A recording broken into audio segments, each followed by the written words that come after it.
یہاں پہ red zone میں بٹھاتے رہیں. میں نے سوال جو ہے تھا وہ یہ اس لیے کیا تھا, نہیں آپ نے بالکل صحیح جواب دیا. اب کیونکہ اب اس میں اب آپ نے طاہر القادری صاحب کا تڑکا لگا دیا ہے تو پھر ایک ضمنی سوال بنتا ہے, گزارش کی تھی کہ میں یہ چاہتا ہوں, میری حقیر سی یہ خواہش ہے کہ جو طاہر القادری صاحب کے مدرسے کے طلبہ کے ساتھ اس وقت کی جو پنجاب حکومت تھی اس نے کیا تھا, پلیز آپ وہ نہ کیجیے گا ان کے ساتھ. نہیں, میں شکر ہے وہ کہ اگر نہ کریں. آپ نے ذکر کیا وہ جو نہتے لوگوں پہ گولیاں برسائی تھیں, 14 لوگوں کو مار دیا آپ تو نہیں نہ کریں گے, ایسا کوئی ہمارا پروگرام نہیں. چلے یہ طاہر القادری صاحب اب تو ماشاءاللہ 2 سال اس حکومت کو آئے ہوئے ہو گئے ہیں.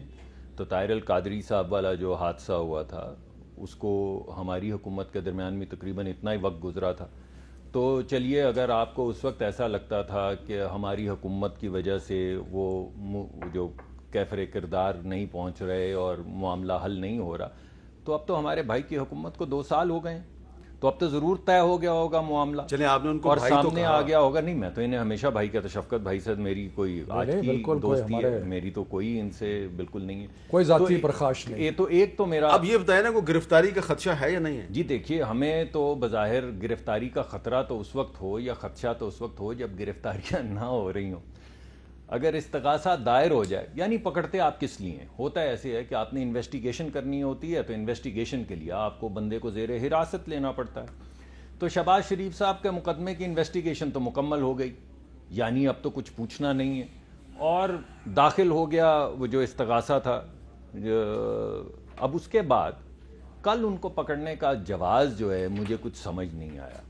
تو ویسے اور چلے ایک, لیکن آج تو ان کا 14 دن کا جسمانی ریمانڈ بھی ہو گیا. جی میں نے وہی کہا, مگر ریمانڈ کس چیز کے لیے؟ وہ جو استغاثہ دائر ہو گیا ہے اس کے بعد پکڑ کے ماریں گے جسمانی طور پہ, کیا کریں گے؟ کچھ سوال اٹھتا ہے نا کہ جب آپ نے انویسٹیگیشن مکمل کرنے کے بعد استغاثہ دائر کر دیا ہے تو اب جسمانی ریمانڈ کیا برآمد کرنا ہے جس چیز کا جسمانی ریمانڈ؟ اس کا کیا جواب ہے جی؟ تو اس وجہ سے خدشہ نہیں ہے, ہمیں معلوم ہے. ہمیں معلوم ہے یہ بات. خدشہ کس چیز کا ہے؟ خدشہ تو ان کو ہوتا ہے جن کے ساتھ نہ ہو رہا ہو. ابھی اگر آپ اجازت دیں تو میں لمبی گردان شروع کر دوں گا.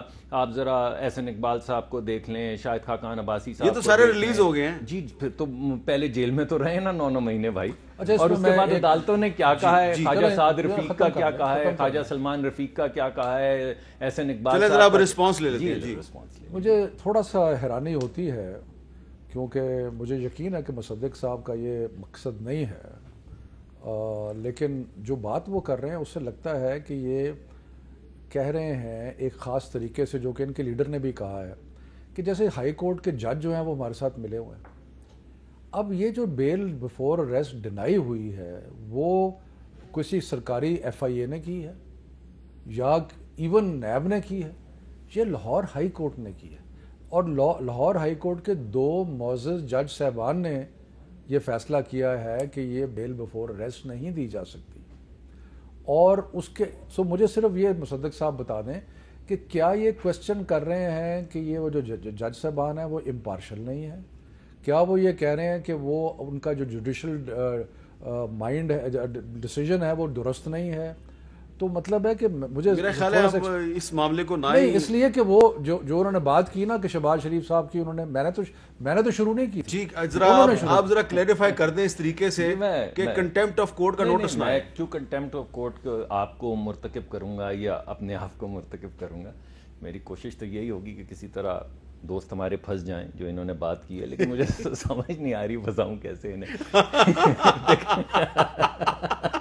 دیکھیں بات یہ ہے کہ جب یہ وہاں پر جاتے ہیں, آخر یہ پورا ان کا ایک ادارہ, شیخ رشید صاحب کو تو ویسے ہی پتا تھا کہ 30 تاریخ سے پہلے شہباز شریف صاحب نے پکڑا جانا, یہ بات درست. تو اب سوال یہ پیدا ہوتا ہے کہ یہ سوال تو کیونکہ ان کے, اور انہوں نے کل پریڈکشن کیا کہ 31 جنوری سے پہلے سب اندر ہو جائیں گے. جی ہاں, مگر آپ یہ دیکھیے کہ ان کو یہ تو معلوم تھا کہ انہوں نے تاریخ بھی بتائی. اس سے کیا مطلب؟ جی یہی تو میں آپ سے پوچھ رہا ہوں, جو سوال آپ نے, ارے یار میں تو یہی کہہ رہا ہوں, جو سوال آپ نے مجھے پوچھا ہے میں آپ کو لوٹا رہا ہوں کہ بھائی آپ کو یہ نیب جو گرفتار کر لے گی اور ہائی کورٹ سے بیل نہیں ہوگی, یہ آپ کو کیسے پتہ چلتا ہے؟ خدا نہ خواستہ کہیں آپ یہ تو نہیں سوچتے کہ ہائی کورٹ آپ کے, خدا نہ خواستہ, تاکہ کوئی عدالت کی میں توہین نہیں کر رہا, معزز جج وہاں پہ بیٹھے ہیں, جب آپ کہتے ہیں کہ 30 تاریخ کو ہم اندر کروا دیں گے یا اندر ہو جائیں گے یا 30 نہیں کٹے گی, تو آپ کو کہاں سے خبر بتا دیتا ہوں نا. جی وہ اس لیے کہ شیخ رشید صاحب ایک منجے ہوئے سیاستدان ہیں, وہ انہوں نے زندگی میں بہت سارے کیسز بھی فیس کیے.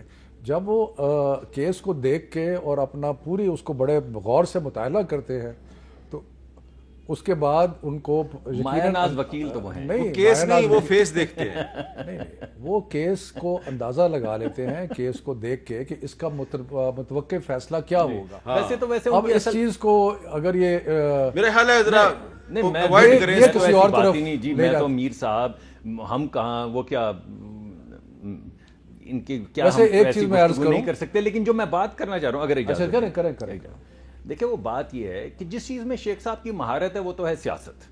اس میں میم میں شین نکل آئے گی، شین میں میم نکل آئے گی، میم شین ہو جائے گی، شین میں سواد توئے ہو جائے گا. وہ تو میم شین نہیں، اصل بات نون کی ہے، وہ بھول گئے آپ. جی میں نون کو بھولنا شروع کر دیا آپ نے. نہیں ہے ہی نون، بات یہ نہیں ہے. آ جائیں ڈاکٹر صاحب ہمارے ساتھ آ جائیں. جی جی آپ دعوت دے رہے ہیں. ڈاکٹر مصدق ملک کو سریعام دعوت دے رہے ہیں.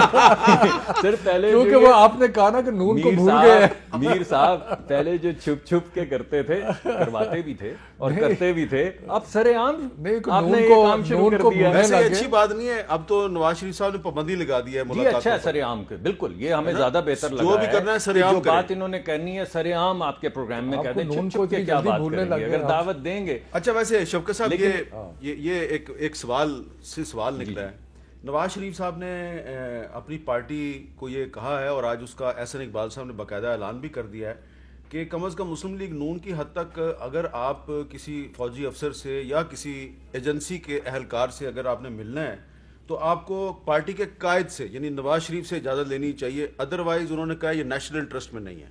یہ کوئی لڑانے کی کوشش ہے؟ میرا تو تجزیہ، کیونکہ مجھے غیب کا علم تو نہیں ہے، لیکن میرا تجزیہ یہ ہے کہ جتنے بھی لوگ ملے ہیں ان سے پوچھ کے ملے ہیں. یہ بڑی ایک پرانی، واہ کیا بات کی آپ نے، ایک پرانی طریقہ کار ہے نواز شریف صاحب کا. پرانا، میں کیونکہ نواز شریف صاحب میرے کلاس فیلو ہیں، میں ان کو پچھلے آپ سمجھے 50 سال سے جانتا ہوں کہ پبلکلی اور کچھ کہنا ہے. آپ کے کلاس فیلو نواز شریف صاحب تھے یا خواجہ آصف صاحب تھے؟ وہ دونوں جی دونوں تھے. تو ان کا طریقہ کار یہ ہے کہ پبلکلی کچھ کہتے ہیں، وہ ہوتا ہے ایک ایفیکٹ کریٹ کرنے کے لیے. اندرون خانہ اب مثلاً آپ دیکھیں کہ مشرف کے دور میں پبلک سٹانس کیا تھا، اندرون خانہ سمجھوتا کر کے باہر چلے گئے. ٹھیک ہے جی. سو ابھی بھی وہ اندرون خانہ کبھی زبیر کو بھیج رہے ہیں، کبھی اور ان کے لوگ جا رہے ہیں. ابھی تو شاید کوئی اور نام بھی مجھے نہیں پتا، کوئی اور بھی لوگ شاید گئے ہوں. شہباز شریف صاحب بھی جا کے کئی دفعہ ملے ہیں. سو یہ جو ہے نا کال آف فیل میں تضاد ہے. اوپر سے یہ کہنا کہ جناب مجھے اجازت لے کے جائیں گے، وہ بھی پہلے بھی اجازت لے کے ہی جاتے تھے، بلکہ آ کے رپورٹنگ بھی کرتے تھے کہ جی یہ بات ہوئی ہے، وہ بات ہوئی ہے اور جانے. سو اس لیے یہ نہ اس قسم کی باتیں کریں کہ جی ہمیں کیا تاثر دینے کی کوشش کر رہے ہیں، کہ مطلب کیا کہنے کی کوشش کر رہے ہیں کہ جی ہم بڑے کوئی باصول ہے. مجھے آپ پچھلے 30 سال 40 سال کی پالیٹکس دیکھ لیں، میں آپ کو شروع سے بتانا شروع کر دوں گا. آپ جنرل جیلانی کے ٹائم سے شروع ہو جائیں تو پھر آپ کو اصول پسندی جو ہے وہ ساری نظر آنے لگ. اچھا مصدق صاحب، کچھ جو ناقدین ہیں اور کرٹکس ہیں آپ کی پارٹی کے، وہ کہہ رہے ہیں کہ یہ دراصل مسلم لیگ نون جو ہے وہ دراصل اداروں کے ساتھ جان بوجھ کے محاذرہ کر رہی ہے تاکہ ان کو متنازع بنایا جائے. دیکھیں میں آپ کے پروگرام میں بیٹھا، میں نے کسی جنرل کا نام لیا ہے؟ نہیں. شفقت صاحب نے لیا ہے؟ جنرل جیلانی کا لیا ہے جو گورنر پنجاب ریٹائرڈ تھے کیا؟ کہاں سے ریٹائرڈ تھے؟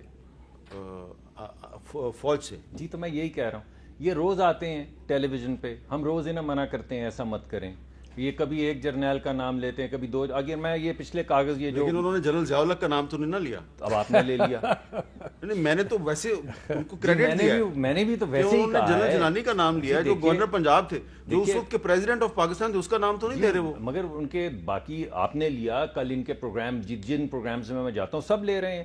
کبھی اب کہتے ہیں کہ IJI کس نے بنائی، تو میں کہتا ہوں پھر کس نے بنائی، تو پھر آگے سے ہنسنا شروع کر دیتے ہیں. جنرل حمید گل نے بنائی. جی اب یہ دیکھیے ایک اور آپ نام لے رہے ہیں. سوال یہ پیدا ہوتا ہے، وہ خود کہتے تھے میں نے بنائی ہے. دیکھیے میں نے کب کہا ہے کہ وہ نہیں کہہ رہے، لیکن جب PTI روز ٹیلی ویژن پروگرامز میں آ کے، مقصد کوئی بھی ہو، آپ نے گفتگو شروع کی کہ جلسے ہو رہے ہیں، تھوڑی دیر میں یہ جنرل جیلانی کو لے آئے.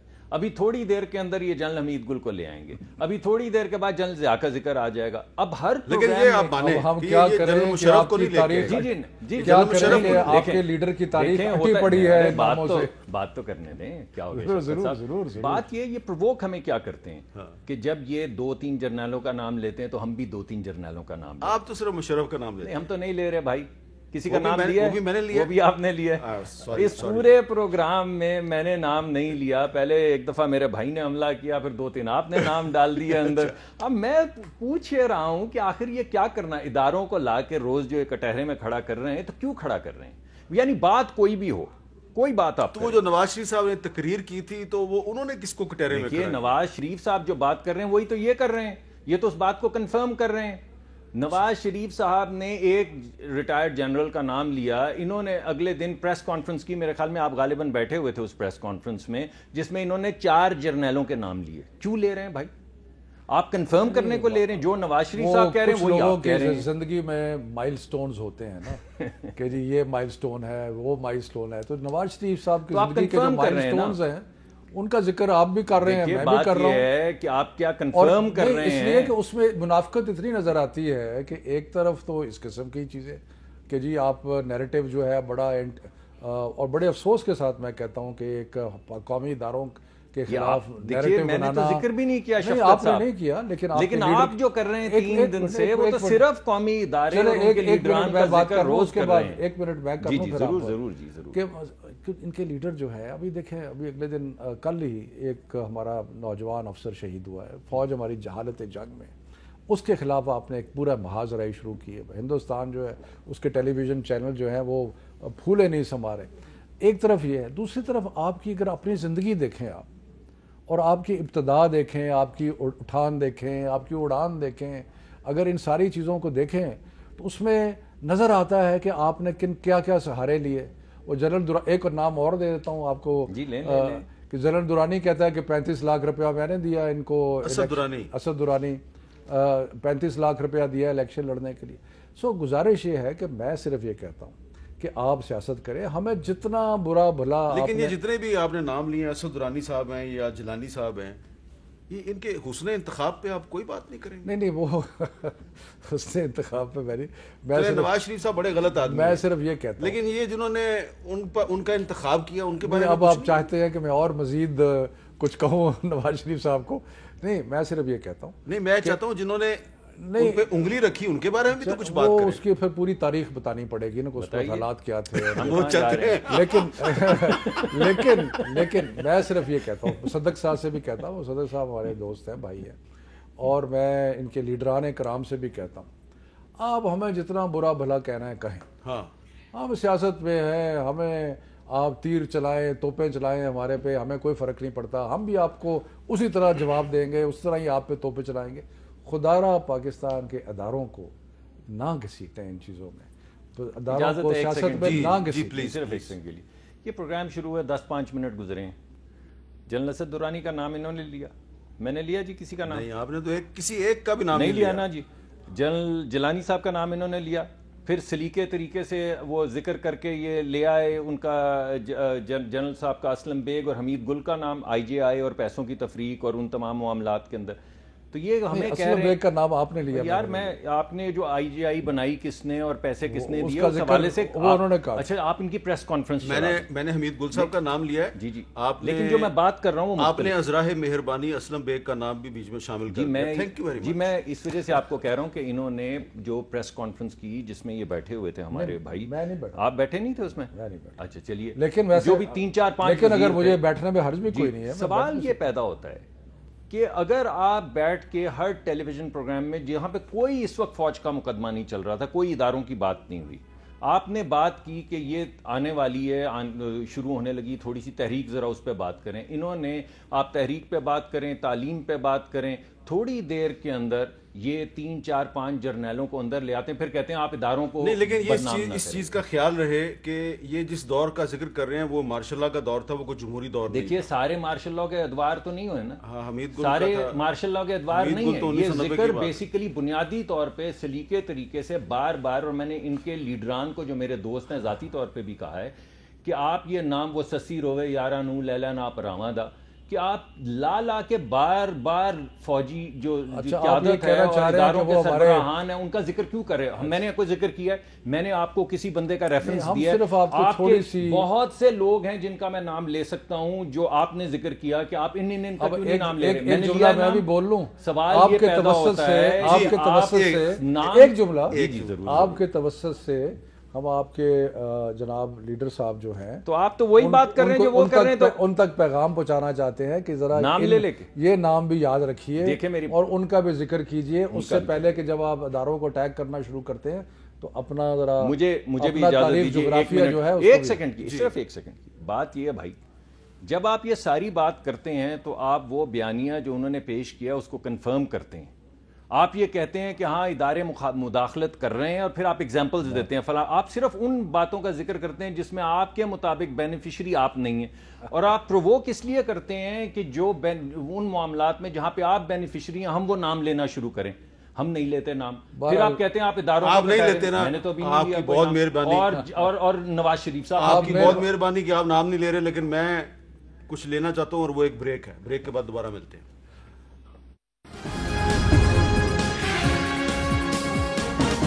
کیپٹل ٹاک میں دوبارہ خوش آمدید۔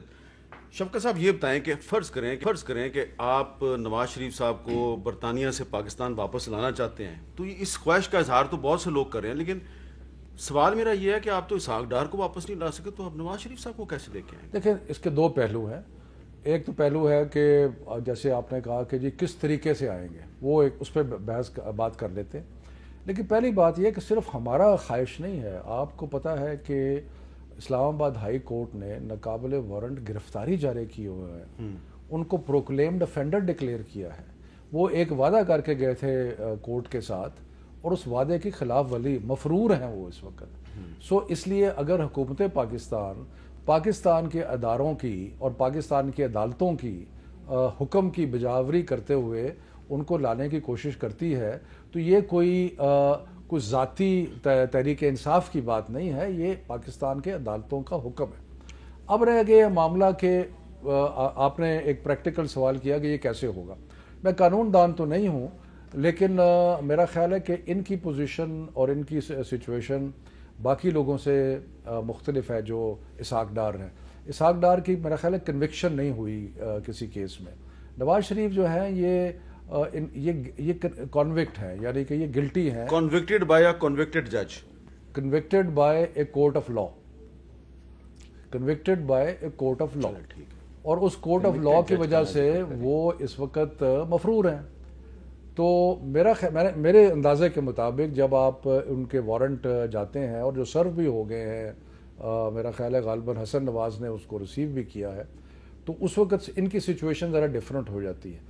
تو ہو سکتا ہے کیونکہ پہلے اس کا پریسیڈنس جو اس لیے نہیں ہے کہ پہلے سارے انڈر ٹرائل ہوتے تھے یا ایسے، یہ مختلف کیس ہے، تو میرا خیال ہے کہ اس میں شاید قانونی گنجائش ہے کہ یہ ایک کانوکٹ جو ہے یا ایک مجرم جو ہے، لیکن کنوکشن کی جج ارشد ملک نے، دیکھیں نا اب آپ اس کی پرسنالٹی کی بات کر رہے ہیں، جج کی پرسنالٹی کی بات کریں گے تو پھر ہم جسٹس منیر سے شروع ہو جائیں گے، ٹھیک ہے، اور اگلے 70 سال ہم مختلف ججوں کی بات یہ ہے کہ ایک عدالت نے جو قانونی عدالت تھی، جو قانون کے تحت بنائی گئی تھی، اس عدالت نے ان کو مجرم قرار آپ لیگل بات کر رہے ہیں؟ ہاں میں لیگل بات مصدق ملک صاحب، میں لیگل نہیں، میں ایک سیاسی بات کرتا ہوں کہ ارشد ملک صاحب جو ہیں وہ خود ایک سزا یافتہ جج ہیں، ان کو سزا اس جو انہوں نے نواز شریف کو سزا سنائی ہے اس کے کافی عرصے بعد ملی ہے، تو یقیناً آپ کی قیادت کا یہی موقف ہے کہ بڑا ایک انہوں نے کمزور فیصلہ دیا ہے اور غلط فیصلہ دیا ہے، تو اگر فیصلہ غلط ہے تو کیا یہ مناسب نہیں ہے کہ نواز شریف صاحب پاکستان آئیں اور عدالت میں جائیں، بڑی عدالت میں جائیں اور اس ججمنٹ کے خلاف وہ ریلیف لینے کی کوشش کریں؟ دیکھیے پہلی بات تو یہ کہ شفقت بھائی نے ابھی ذکر کیا جسٹس منیر کا اور کہنے لگے اور بہت سنائیں گے، لیکن جسٹس افتخار کا تو ذکر کرتے رہے ہیں یہاں پہ کنٹینر پہ، آپ کو یاد ہوگا الیکشن کے حوالے سے، دھاندلی کے حوالے سے چیف جسٹس صاحب کا ذکر کرتے رہے ہیں، آپ کو یاد ہوگا جسٹس فخر الدین جی ابراہیم کا ذکر بھی کرتے رہے ہیں، اس کے بعد جسٹس وجیہ الدین جس وقت انہوں نے اپنے ان کی الیکشن کے طریقہ کار کے اوپر آبجیکشن اٹھائی تو ان کا بھی ذکر بہت طبلہ بجایا، تو بات یہ ہے آپ کو آر تو کوئی نہیں ہے. پہلے آپ جرنیلوں کے نام لے رہے تھے, اب آپ ججوں کے نام لے رہے ہیں, تو آپ نے تو کسی ادارے کو نہیں چھوڑا ہے. میرا سوال کا جواب جی میں کیوں نہیں دوں گا آپ کی بات کا جواب؟ جی میں ضرور دوں گا. دیکھیے 100% آپ ٹھیک کہہ رہے ہیں اور یہی ہوگا جی بالکل. نواز شریف صاحب خود ہی واپس آ جائیں گے. خود ہی واپس آئیں گے, مگر آئیں گے اپنا علاج کروانے کے بعد, اپنی سرجری کے بعد. اچھا اگر آپ یہ سمجھتے ہیں ان کی قید میں تھے, دیکھیں جب یہ الزام لگاتے ہیں نا, وہ کہتے ہیں کہ وہ مفرور ہیں, تو مفرور تو آپ نے کروایا. عمران خان صاحب نے دل پہ ہاتھ رکھ کے کابینہ کی میٹنگ نے کہا کہ میں تسلی کر چکا ہوں, میں نے یاسمین راشد سے پوچھ لیا, میں نے ڈاکٹر فیصل سلطان سے پوچھ لیا, میں نے کراچی سے ڈاکٹر شمسی کو بلا لیا, میں نے لوکل بورڈ بنا لیے, ان کا علاج یہاں نہیں ہو سکتا, انہیں جانے دیں.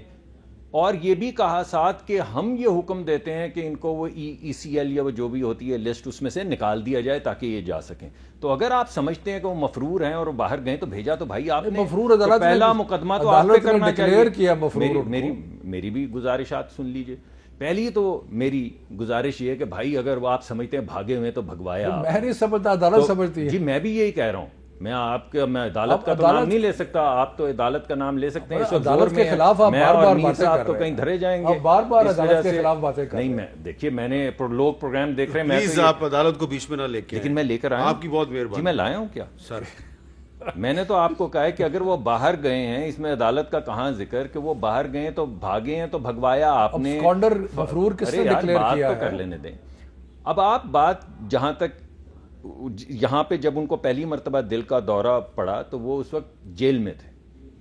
اس کے بعد ان کو لے کر آئے سروسز ہاسپٹل میں, اس کو جیل ڈکلیئر کیا. وہاں پہ ان کو دوسرا دل, پہلا انسٹیبل انجائنا تھا, دوسرا جو تھا وہ فل برون ہارٹ اٹیک تھا. تو اگر آپ علاج کر سکتے تھے ان کا پاکستان میں تو اس وقت کر لیتے. آپ کی قید میں تھے, جیل میں تھے پہلے. اگر دل کا دورہ پڑا ہے, انسٹیبل انجائنا, یہاں پہ میڈیکل جو حضرات ہیں وہ سن رہے ہیں, ان کو پتا ہے انسٹیبل انجائنا کیا ہوتا ہے, ان کو یہ بھی پتا ہے فل بلون ہارٹ اٹیک کیا ہوتا ہے. اگر علاج ہو سکتا تھا تو بھائی کر لیتے نا, باہر کیوں جانے دیا؟ اگر آپ نے ہاتھ نہیں لگایا اس وقت کیونکہ علاج نہیں ہو سکتا تھا, تو اب جب کورونا کا زور ختم ہو رہا ہے, ان کے پلیٹلیٹ سٹیبلائز ہو گئے ہیں, تو ان کا علاج ہوگا, ان کی سرجری ہوگی دل کی, اس کے بعد وہ واپس آئیں گے, اور جو تمام باتیں آپ کہہ رہے ہیں وہ سب پوری ہوں گی. وہ جب علاج ہو رہا تھا وہ ہاسپٹل میں تھے لاہور میں, تو اسی زمانے میں تو مولانا فضل الرحمان صاحب جو ہیں وہ مارچ لے کے اسلام آباد آئے تھے, تو لاہور میں بھی رکے تھے. تو بہرحال ہم میڈیکل کنڈیشن ڈسکس نہیں کر رہے, ہم تو یہ کہہ رہے ہیں, آپ کا سوال یہ تھا کہ کیا وہ لیگلی آ سکتے ہیں, اور ہم نے کہا جی کہ جو ان کی سچویشن ہے, جو میری دانست کے مطابق وہ ایک مفرور ہے, عدالت نے مفرور ڈکلیئر کیا ہے. وہ نہ مانے, وہ میرے پر بار بار کہہ رہے ہیں جیسے میں عدالت ہوں یا میں نے عدالت کو کہا ہے. یہ نہیں کرنا چاہیے. میں صرف یہ کہہ رہا ہوں کہ عدالت نے ابھی کچھ چند ہفتے پہلے اسلام آباد کی عدالت نے ان کو ابسکانڈر یعنی کہ مفرور ڈکلیئر کیا ہے, اور ان کے ناقابل ضمانت وارنٹ گرفتاری جاری کی ہیں. میں یہ کہہ رہا ہوں کہ تعمیل ہوگی, اور سرجری ہوگی, واپس آئیں گے, بالکل آئیں گے. اور سرجری جو ہے وہ ایک سال میں نہیں ہو سکی. نہیں, یہ کیا بات ہوئی؟ ابھی کورونا میں اگر میرے والدین ہوں تو میں اپنی والدہ کو ایکسپوز کروں گا کہ یہاں پہ تو اللہ نے کرم کیا ہے, لندن میں تو آپ کو پتا ہے کورونا کی وبا کیسے پھیلی ہے, آپ نے وہ تصاویر دیکھی ہیں. تو آپ اگر اپنے والدین کو نہیں ایکسپوز کریں گے, تھوڑی سی ہمارے, کیونکہ آپ نے بہت برا بھلا ہمیں کہا, نہیں میں آپ کو حکومت کی تعریف بھی کر دیں, کبھی یہ مجھے نہیں, کبھی بھی کیا تعریف کرنی ہے حکومت کہ جی کووڈ کا مقابلہ ہم نے بڑا ڈٹ کے کیا ہے, اور پاکستان کے حالات بہت سارے پاکستان کے عوام نے اور کل سے سارے بالکل سارے نے کیا ہے. لیکن جس طریقے سے ڈاکٹر مصدق صاحب, کیونکہ ڈاکٹر ویسے تو پی ایچ ڈی ڈاکٹر ہے, لیکن انہوں نے بہت زیادہ ریسرچ کی تھی, اور ان کا یہ فارماسسٹ بھی ہیں, فارماسسٹ بھی, تو انہوں نے جو ان کا خیال تھا کہ یہاں پہ یہ تو کہتے تھے کہ ہیلتھ کیئر پالیسی میں پی ایچ ڈی کی ہوئی ہے, ان کا خیال تھا کہ ہم پوسٹ ڈاک بھی کی ہوئی ہے, ان کا خیال تھا پتہ نہیں کتنے لاکھ لوگ, پتہ نہیں کیا ہو جائے گا. آپ نے بھی تقاریر کی تھی, لیکن اللہ تعالیٰ کا بڑا فضل ہے کہ بہت اچھے طریقے سے ہینڈل ہوا. گورنمنٹ آف پاکستان نے بہت, اور پرائم منسٹر عمران خان کی لیڈرشپ میں کیا. تو اس کی جہاں تو کل آپ اسکول کھول رہے ہیں شوکت صاحب, کل آپ اسکول کھول رہے ہیں, سارے اسکول, مگر یہ آپ اسکول کھول رہے ہیں, پریکاشنری میجرز کیا ہیں؟ پلیز ان کو جلسوں میں نہ جانے دیجیے گا. اور اسٹوڈنٹ کل اسکولوں میں, یونیورسٹیوں میں, کالجوں میں جائیں گے تو وزیر تعلیم صاحب سے پوچھیں گے ان کے پریکاشنری میجرز کیا ہیں, اور اگر کوئی خلاف ورزی کرے گا تو یہ کیا کریں گے. وقفے کے بعد ان سے پوچھتے ہیں.